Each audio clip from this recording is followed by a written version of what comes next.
Hey, you guys, welcome to another edition of the Running Moms exclusive interview series here. And with us today, I am super excited to have Karen Diaz, and she's a registered dietitian and eating disorder expert.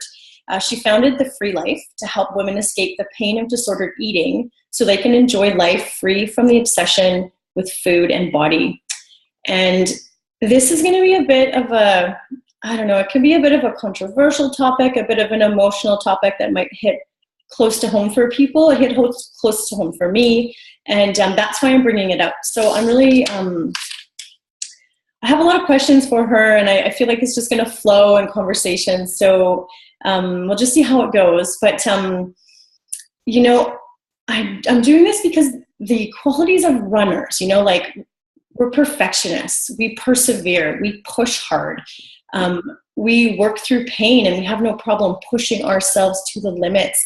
And we start running to kind of lose some weight, which is usually why people start running. They run a few days a week, and then all of a sudden they hit that adrenaline hits, and we feel really good, and we start pushing through that adrenaline, and we start running every day. And all of a sudden this healthy running habit starts to border on a destructive habit that's overtaking your life, right? Like that fitness obsession of I have to run every day, or I feel awful, or you get injured but you can't stop running because you don't want to stop.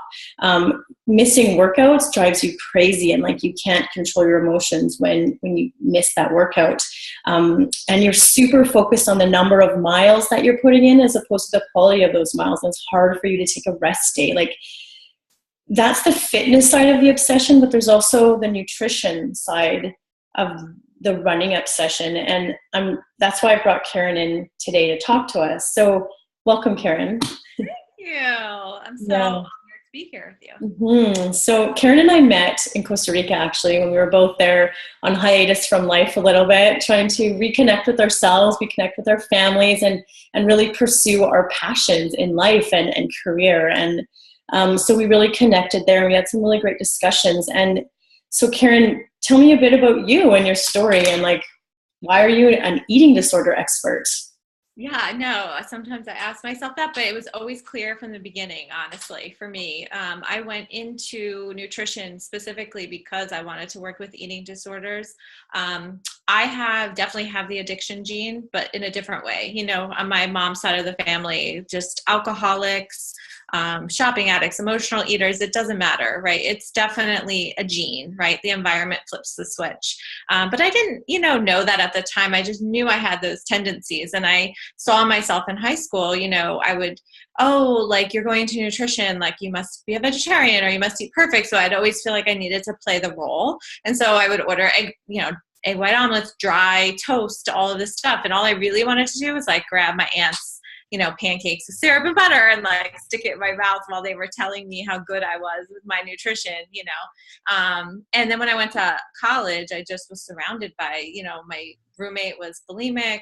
My best friend from high school went to the hospital for severe anorexia. And I felt the pain of it and what it took away from people personally and socially, and the stories behind it. And so it wasn't really until I would say 3 or 4 years into my career that I got a job running an eating disorder clinic. So it was around 2005. And I just knew that it was where I was meant to be. I was working with women from the ages of 12 up till 70 with binge eating disorder, anorexia, bulimia. And the funny thing is that all of the different eating disorders, all the different ages, the thought process was the same. The fears were the same. It was just that the action was different. And there really was kind of like a formula to it. And I understood their thoughts because I had that addiction gene. I knew that, if I had one glass of wine, I could have 3. And if I went shopping, I could go crazy. I just kind of had that pull. So it helped me to kind of really understand my clients. So I love that feeling of watching someone get through that obsession with food and body, and to start to experience how freeing life can be when you're not thinking about it all the time. And it just knew it was what I was meant to be doing. Cool. And this is really close to runners and to the fitness industry because of all the diets out there. And I hear it over and over in social media. I used to have an eating disorder, and now I'm a coach. Right. Without any training, do my 30-day baby fat blasting workout. Yes. And, cut all the sugar out of your life and follow this diet and do carb cycling. I'm going to get you through this. And that makes me nervous for people. Diets make me nervous for people at any time, which is a whole other topic I'm not going to deal with today. But what are your initial thoughts when I'm going to just kind of talk about that and what's happening in the diet industry? Yeah. I used to have and it's not that I don't have strong opinions. I just used to react to it. Oh, they shouldn't be out there, whatever. But then I thought, no, I just need to put my message out there. You know what I mean? And give people another perspective and another voice. I definitely feel concerned for people who go into that. But the way I look at it, like if someone had an eating disorder and then they go into health coaching, I don't want to generalize. There could be someone who really is at a healthy, balanced mindset and has a good take on it. But typically when you're putting someone into a direct diet plan or saying, if you do this, then it will go away, it's taking on that same idea of a diet. And what I mean by diet is, I'm not talking about paleo, I'm not talking about vegan, I'm not talking about even slow carb, right? That can be a way of life or a diet. It's really how you feel if you vary from it or you go off of it a little. Is there guilt or shame involved?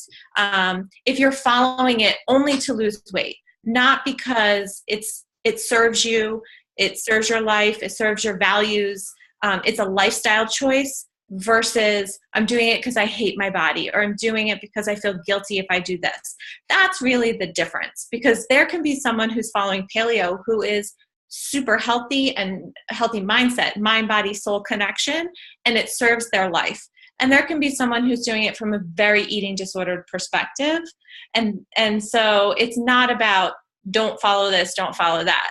It's really always about the intention and the why. So anytime someone goes and signs up for a health coach or whatever, it's really about asking themselves, why am I doing this? Right? Like, am I doing this because I hate my body and I don't trust myself to listen, so I need someone else to tell me what's right or wrong? That's where they need to stop, right? Versus this person resonates with me, they make me feel good, I don't feel shame or guilt, right? I'm choosing to do this because it fits me. And if I have a day where I'm, holidays or whatever, I'm just going to go back to what feels good, versus, I messed up, shaming themselves, feeling like they have to make up for it. This is always me. Why do I always go back to this? I'm never consistent, that kind of. And I've heard you talk about this with like you just don't blame or create that story that's you, that's your personality. You can never stick with something, if that makes sense. Totally makes sense. And I know that with my runners and in all of sort of my social media that I try to put out there, it's always about, knowing your why and not shaming yourself. I lost my train of thought there for a second, but that totally makes sense. And it's how we do all of our training. And running is a celebration of what your body can do. It's not a punishment for what you ate. And I really try to drill that into people. And I know you can't change what's here on the outside until you can change what's here. And it's really all about mindset and intention. And I know that. Again, we've all been through this road. Most women have been. And I've been able to come out on the other side and know that when I run, I do it because I love my body. I love how it feels. It's never about the calorie counting. It's never about the before and after photos. And honestly, I don't even time my runners. I don't even care how fast you cross that finish line. I want you to do it because you love it. I want you to do it because it fills you up. Just to interrupt, just to also address really quick, like with the eating disorder thing, if somebody is saying that they work with eating disorders, or this will help with your eating disorder or disorder thinking, I used to binge eat, this will help you. Here's where it can be dangerous, is coming from my perspective. I've worked with women from 12 to 70, all different eating disorder types, all different stories, whether it's somebody who was abused or somebody who was, I just had a client the other day who was, told she had one of 6 children, and she was heavier set, and they were all petite. And so she was told, I'm going to help you lose 50 pounds before you go to high school so you can be happy like your sisters, which the underlying message is you can't be happy because you're heavier set, right? So, all different stories of why they, how you are in life is how you are with food, right? That's what I tell everybody. And it never addresses those intricacies of each person so that they feel connected to how they're going to let it go. It's just like, if you follow this, it will go away. And to me, that sets you up for failure. Absolutely. So you said that there's a mindset, like there's a pattern in people. What is that? Talk a bit about that. It's usually just, like I said, I always tell people, like, how you are in life is how you are with food. And so somebody who is anorexic, let's say, who restricts calories, counts calories, won't put something in their mouth unless they know exactly how many calories it is very controlled and set around food. They will typically be very controlled around their emotions. Like, they keep people guarded. They feel guilty crying in public or in front of anybody. They don't want to do journaling exercises because they don't want to cry because that's messy, that's uncomfortable. If you have them in an art class, they're going to be the ones who paint within the lines perfectly. They're not, messy. So, but their fear is, I am,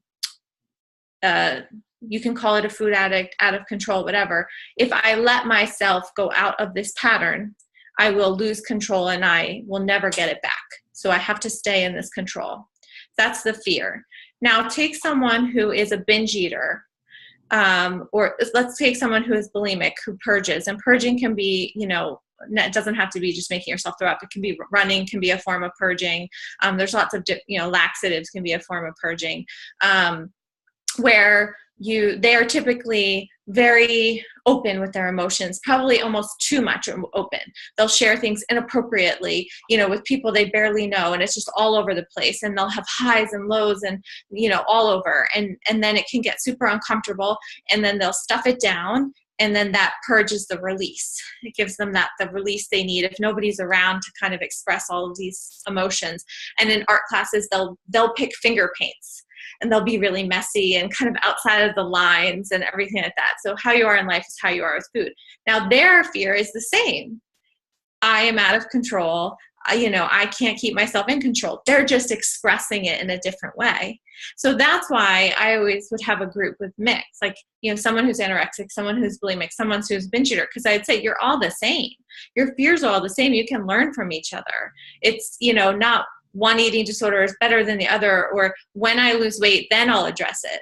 Or I'd rather address it when I'm at a higher weight because then I don't have to worry about maintaining my weight. Like everyone, this whole idea of when's the perfect time to address it and get through it. And it's now. It's when you're ready. It's not at a weight or here or there. And there's so much to learn from understanding that we're all really coming from the same place. We're just different personality types and we're expressing it in different ways. Mm-hmm. So interesting. What are some of the signs and symptoms of disordered eating? I mean, you said that running could be a form of disordered eating, which makes sense. What else besides just the purging and under eating, overeating? Yeah, so I'll direct it specifically just for your just for running. Typically, I've worked with runners both, but typically when I first started getting exposed to run from a disorder perspective, I was working in an eating disorder clinic. So my clients were already at a point where it was really affecting their lives, their relationships, their self-esteem. They were on the inside not feeling how it maybe appeared on the outside, right? And so the running was, whether it came first and then led to the eating disorder or the eating disorder started into the running, it became a form of control, right? So the same way with, you were talking about counting the miles, counting the times, being very specific. If I ran a mile in 9 minutes and now I ran at 10, like, I have to always go under, or I have to always improve, or I have to know. I can't be happy unless I know my time and know how far I went and know whatever. Same thing with calories, right? Like, I only eat things that I know the calories on, and I know the portion size, and I know what's in them. And if I don't know what's in them, I can't eat them. Or I eat the same thing every day because I know exactly how many calories I'm going to get, and I will never vary from that. And if I do vary from that, it causes a lot of anxiety, uncomfortableness. And the same thing with running. Like, running, they say, could be a form of meditation, right? Which is a positive thing, right? If it helps you clear your mind and helps you calm down. If you have to have it in order to calm yourself down, you have no other form of release. That's where it can become unhealthy. And the same thing with food, because if it starts, like, I can't go out to dinner with my friends because I don't know what's on the menu. I have to look up the menu ahead of time, and I have to know, or I have to call, or I'm always, adjusting things. And it makes other people uncomfortable. And you can say, oh, it doesn't matter if it makes other people uncomfortable. But if it makes you anxious, people feed off energy, right? So that's the uncomfortableness where it affects your relationships in a negative way, not in a positive way. And there's a reason for that. People just feed off that energy. They can sense that uncomfortableness. Or if you're around somebody who's free with food, like, they just order dessert, and they don't even think about it, and it bothers you, it irritates you, that's a sign and symptom too. Like, that it irritates, that it bothers you, that it irritates you, that they're just so free to order dessert or appetizers. Why are they like that? And most of the time it comes from an irritation, not from a like, oh, I wish I could be like that. There is another form too, which it really affects relationships, which is where you'll bake a lot, like, of cookies and cakes and whatever. You won't eat them, but you'll bake a lot of them, and you want other people to eat them. And it brings you joy to see other people eating them, but you won't eat them. And I've actually seen mother and daughter relationships completely decline over this, because the daughter will be cooking, buy cupcakes. Here, Mom, this is for you. And I mean, in my office, what they can say to me personally is, it makes me feel better to see them eat that. And I know that it can sound so twisted and mean, and even it's not the person, it's not who they are in their heart, it's the eating disorder, that it brings them joy to see other people eating it and feel, they're out of control, but I'm not. It kind of validates them. So they're just seeking a certain kind of feeling in an unhealthy way. That's really all it is. And I always tell people, it's not a struggle to overcome. It's your friend just trying to tell you you're not getting some needs met. So if you just tune into it, it will teach you what you're missing. It's not a fight. It's not a struggle. You don't need to feel like it's an enemy. It's just there. It's a teacher, just like everything in life. And I feel like that relaxes people, if I can give you an example of how you could test it out, like if I have someone who is, who's anorexic, who struggles with restriction, and they don't ever allow themselves sweets. And let's say I'll say, what I have them do is start to introduce foods. We try to neutralize it, and they'll say, we called them food challenges. And so we would pick a scary food, not something too scary, but scary. And we would eat it together in my office and process it. And so we would have like a brownie, let's say, and they would say, why do I have to eat a brownie, Karen? I could go my whole life and be nutritionally fine and never eat a brownie. Like, why do I have to eat a brownie? And so I always, well, of course I would always say, why do you think you need to eat a brownie? But what I would tell them is, listen, it's not about the brownie, like, okay, you just need to neutralize foods. This is something so important for everyone to understand. It's not about, just because I say so, you should neutralize foods. No. When you eat that brownie, and you taste it, and it brings up all these feelings of anxiety and guilt and shame, and I'm asking you to sit with it, not go run it off, not go purge it, not go do something to make up for it, to sit with that feeling. You're growing as a person, because what happens when you get fired from a job, or your husband gets laid off, or something horrible happens that brings up these feelings of guilt or whatever, you're just simulating life. Like food is life. You're simulating life with the food, and it can be so much more than just being okay with the food. It can really just open, because like I said, how you are in life is how you are in food. It can really open up that idea of, how do I sit with things? People have a very hard time sitting with uncomfortable feelings. It really is what a lot of it comes down to. Totally. So what do you recommend for people who are sort of, they're not eating disordered, but they still have that guilt with food? Like, how do you eat the chocolate bar, not feel guilty, and still hit your goals? Like, I see that so much, and I say, I don't say this to shame people, but when people come back to me repeatedly with, I'm not losing weight, I say, well, you can't run off a bad diet. So like 80% of the time, try to eat food that's going to be nutritious and refuel you, but enjoy that chocolate bar, because that is okay. But they're not in the eating disorder realm, because that's a specialty. Those people need registered professionals like you. But for the rest of us who just... Yeah, I think it's a good question, in the sense of, I think you always talk about going back to your why, right? And so I think it's always a good time to just revisit, why do you want to lose weight, right? And to just kind of assess if your needs are being met, because is it like, do you really need to lose weight, right? Like, not everyone's going to be a size 2, not everyone's going to be a size 4. If you're, I've heard you say a few times on the live stream, strong, right? If you're strong and you're fit, and especially if you're running, I'm sure you're building, you would know more than me, you're building up muscle, right? Like that weighs more, like your body can change, you can be more healthier, your heart can be stronger, and the weight may not come off. What do you tie to the weight loss? And because that may relieve some of the guilt around, because yesterday, I'll give you an example. I had a client who, the one who was heavier set, and then her sisters.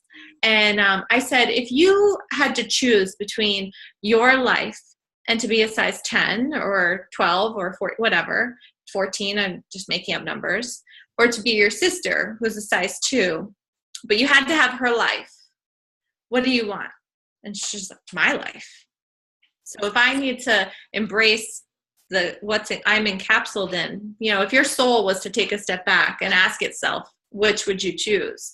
And that's always a good way to kind of reflect on if you want other things need to change, because the weight loss journey is very seductive, because it says when you get there, you'll feel happy. But I think most of us who have been through any kind of hero's journey, whether it's moving to Costa Rica or doing something else, right, that when we get to the top of the mountain, we miss the journey, right?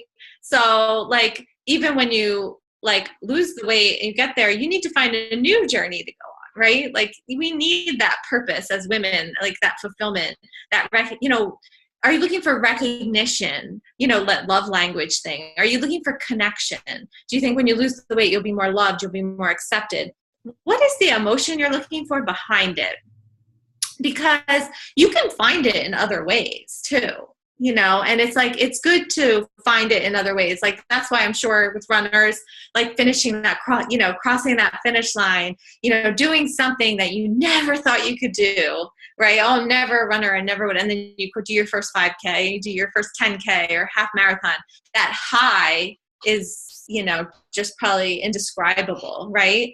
And you can have that with college, you can have that with running, different things. So I think asking those questions, and then asking yourself with the chocolate, why am I having, should I feel guilt or shame? First of all, I always joke around with my clients, did you steal it from a homeless person on the street? Then you should feel guilty, right? Are you feeling like it's tied to emotional eating? There's positive emotional eating and there's negative emotional eating. The positive is birthday cake. When it's someone's birthday, right? And we all have, we have birthday cake. It's a healthy we don't need birthday cake. We do it for celebration, or someone gets a good grade on a test and you want to go celebrate and you got some ice cream. That's healthy emotional eating. Or is it, I'm trying to numb out, or I need the hormone. I couldn't go run and I need that hormone at night, or, to help calm me down. Like if it's coming from a negative place, that's something separate to address. It doesn't mean never have the chocolate. It just means it would tie it to an uncomfortable place. Like I feel like I'm not eating it to enjoy it or for pleasure. It's called pleasure eating, taste eating, where we just eat something simply because it tastes good and we feel like, we deserve it and we're worth it. And, it's like, do you want to give all of that up forever? And if the answer is no, what's a couple extra pounds? Like, you know what I mean? If you're hitting your running goals and you're doing all this other stuff, I would rather have the extra weight. I mean, for me, I know like to be a size 4, I have to live to be skinny. I can never waver. I have to follow exactly the perfect dietitian diet. Mm-hmm. I choose not to live that way. So if I'm a 6 or an 8, then that means I can have some wine and have some chocolate, but I have protein shakes and I eat vegan meals and I love fueling myself with beans and salads and all of that good stuff. But I also like to go for a steak dinner and I like to have dessert and I like to enjoy the holidays. And I have fluctuation. We are as women have fluctuation and that's okay. So I hope that answers your question. Oh, huge. Such interesting thoughts. And it's all a journey. And I always really try to dig into that why with people too, because there is the weight focus. I try to take it off. Even in my programs, I'm trying to get people to join my training programs. It's hard to compete with the before and after photos because we're so fixated on the weight. But I really try to train people for the journey and enjoying those small successes. And I always say to people, at the end of the day, like, you're either going to feel so damn good that the weight either comes off or it just doesn't matter at that point because you feel awesome. You cross finish lines you never thought. I get emails all the time from people saying like, I'm more confident than I ever thought possible. I didn't even think I had a problem with my confidence, but I feel amazing. And those people are also the ones that are free from the food as well. Like they're choosing their food and it's easy to get stuck on it. And it's funny, I saw this girl yesterday at Tim Hortons. It's a coffee shop here up in Canada. Karen's down in Florida. And this woman, very like attractive, healthy, fit looking woman with her grandpa or something. And they go for a coffee and she's like, I'll have a maple dip donut. And I just thought, I just love that. Like she ordered a maple dip donut. Like you don't see people do that, especially like healthy, fit looking women. And I thought that's awesome. And it was really interesting because you commented on how people see food and it was interesting. But so what if these symptoms, if these sort of behaviors are describing somebody out there listening, what should they do? One of the books I love is called Intuitive Eating. It's by Evelyn Tribole, Tribole. And I think it's a good place to start. You don't have to read it page to page. It's funny. You can skip around. It'll kind of show you different personality types. And I think it's just asking yourself, like, is this negatively affecting my life? If I wasn't thinking about this all the time, does that feel relief to me? You know what I mean? And I'm a big fan of, asking yourself what 3 feelings you want to feel on a daily basis. Are you feeling them? Right. And if you say, look, there could be some people in your group who could say, you know what, on a day-to-day, Monday through Friday, maybe, my routine with the eating and it works for me and I enjoy it and it feels good. And I don't feel like it's rigid or whatever. But if on a weekend gets thrown off or a holiday gets thrown off and they can't handle it, that's when I would say you would want to address it, right? And you would address it by starting to try to find other things to get you to those feelings. So it's not just running. I think when Tony Robbins screams in people's faces, it's like, ah! He's trying to change their state up so they can try to look at it from a different perspective.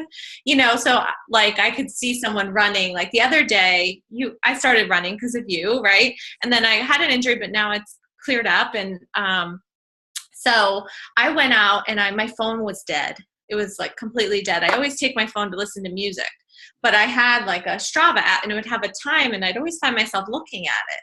And so the other day I couldn't take my phone. I had no music, no headphones. I've never enjoyed my run so much. I just was, and I was kind of like silly, like just running around, you know, whatever. And like Phoebe and Friends, you know, I just felt so silly. And I was like, I think it's because I don't know the time. I don't know the miles. I don't know. I can't find out. So I'm just here in the moment, you know, and it felt amazing.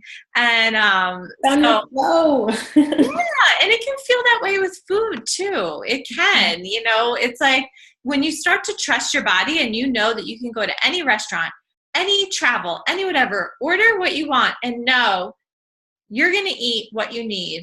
Like I leave steak, I leave dessert, I can have one bite. I don't feel guilty. That's where you can get to. You can meet all of your goals without being so rigid and whatever. But you can have your routine during the week, because here's where routine's healthy. We're busy, right? We're busy moms. We want to accomplish big things. So we don't want to be thinking about food all the time and planning all these meals. So that's where routine helps, right? It's like Steve Jobs wearing the same outfit every day. You know, it's just something we don't have to think about, you know, because we know these meals make us feel good and we don't have to plan them. That's healthy, right? So I think just doing those crazy things, like just don't take your phone one day. Just go run. You know what I mean? Like go order something where you don't know the calories on it. Just break out and test it out and see how you feel. In addition to adding in other things, you know, with meditation, if you have a hard time with meditating and you can only do it when you're running, I think guided meditation is a super healthy and good way to kind of get in that time to clear your mind, because I think so many times people feel like they need to empty their mind, but really you just need to be intentional. Other things that I do is every morning I always define like how I want to feel that day. And sometimes it's different. Sometimes it's connected. And so I'll write down like call Liz. I haven't talked to her in a while. And so seeking things that can give you that feeling that aren't running or aren't food. Because we can say, oh, I know that, but do you do it? Right? I think so often we just get on autopilot and it's easier just to stay in our routines, and we miss out because as women, we are so complex and we have so many different buckets that we need to fill, and we don't need them filled every day. There's a friend day, right? There's a family day. There's different buckets. You know, we don't have to do everything all in one day. So that book on intuitive eating is great. And I think that exercise on the 3 emotions and to try and find one action that's not food or running related to get to that feeling will just kind of give you a toolbox of things that don't always have to rely on running. Because that's when I feel, you know, it hurts. I feel bad for people. Like when you can't always, yes, running's easy. You can put on your shoes and go out the front door. But sometimes you can't. And that if you feel like, oh no, I can't, you know, you need to have other tools. It doesn't mean, oh, you're addicted to running and you can't run. It just means you need other tools, you know, at your disposal to help, because when you're in that state of chaos and overwhelm for all of us, you can't think straight.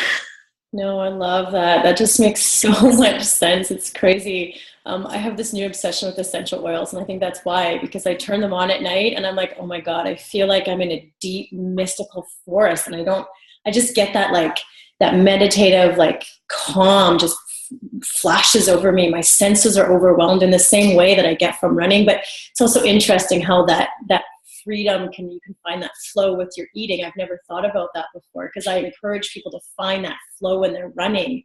That's the state you want to be in. Throw the watch away, throw the music away, be in the moment.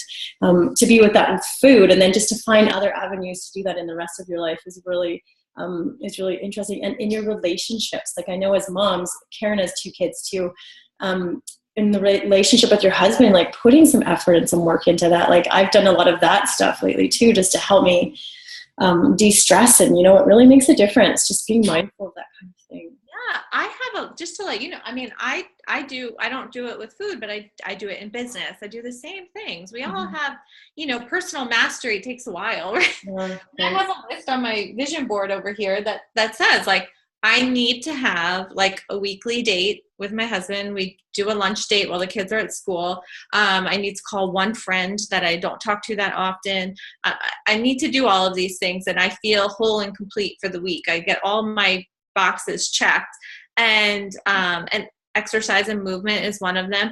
And when I start to feel like, oh, you start to get down or whatever, I know it's like, oh, that's why.